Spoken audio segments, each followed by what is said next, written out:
Magandang araw po mga kababayan natin dyan. Kumusta po, no? At dito po sa isang balita, no? Kitty Duterte, Hanelit Abansenya ay nandun na po sa The Hague, Netherlands sa ICC. Kumbaga binisita na po ang ating dating Pangulong Duterte. Panoorin natin dito sa ABS-CBN.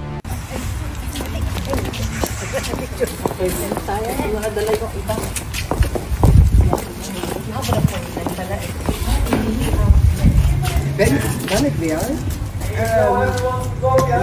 niks te maken. Heb je dan het niks te maken? Rijbewijs of wat dan ook? Ja, oké, niet zo? Ja, want ik heb alleen... Pwede rin magpasok. Kasi mag-short. Ako lagi mag-usap. Ang Madina.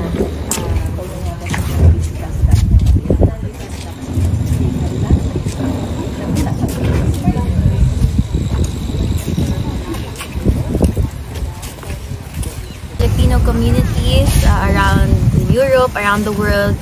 Maraming salamat sa suporta from me and my family. Maraming salamat po.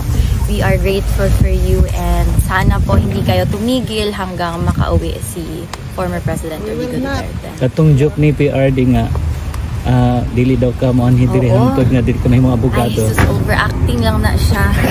Kabalo man siya na mo bisita gyud ko. Hindi man pud ko musugot nga dito makabisita. Okay na.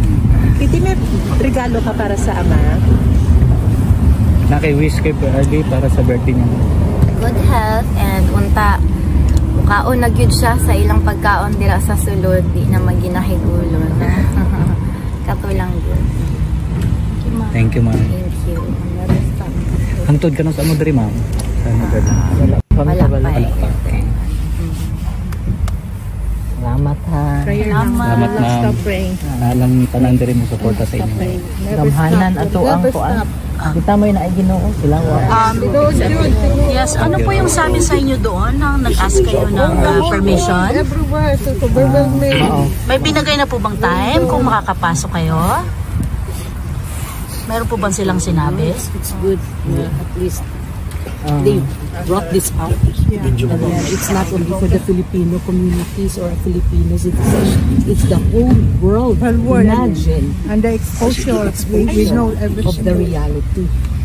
What's going on? Our effort is not for our, We have a time away from our work just to come here. So it shows how much we love our former president. It's really a joy that he is really good president.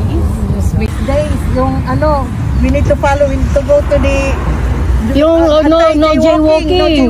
Yeah, no jaywalking. I-post ninyo sa social media. We do. Yes, good. We have social media. Disiplina lang ang kasagan again sa kanya. Dili ko Kami naka-witness yun since na nag-college ko. 1985. First nga kuan ni Mayor Duterte. First time niya. Eskwela kog San Pedro College. Believe mi tanan sa kuan. Sa pagkamaayo sa iyahang kuan kasing-kasing. Tinuod jud. Gusto lang niya discipline. Hi Lord. We're happy na God's willing good. Yeah, we are here. Support you until next Friday. We will still Imagine we travel different places, different country, just to come here to support the former president. You're very good, you're very humble family. You can tell. Look at you and your mom. Discipline lang yun ang kailangan sa Pilipinas. Disiplina, maurag yun na. Hindi man yun mag-follow ang discipline yun. Iso kina-explain ng disiplina. Sama ni capital letter na to para sa yon. Kung disiplina tanan, in order yun tanan. Sige, may ani dali ko dili Naman tao dari man pimawan niya. Grabe yun. Romania, Czech Republic, Italy. Balong talaga yun. Wala ba may kabahan? Baka gusto lang.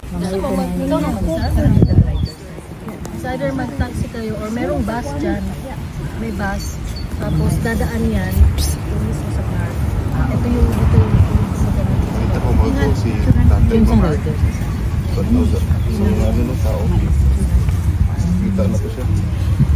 So, dito kayo. Dito tayo. Dito sa doon. So, yung hotel nyo.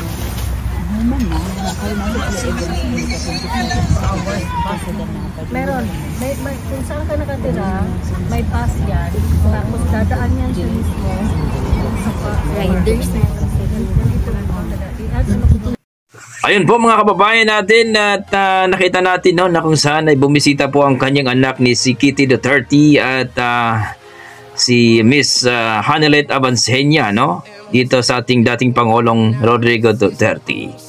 So kayo mga idol, ano masasabi niyo dito sa ating video na kung saan ay huwag niyo sana kalimutan mag-like and subscribe dito sa ABS-CBN News mga kababayan. Okay, God bless po at ingat po kayo lagi.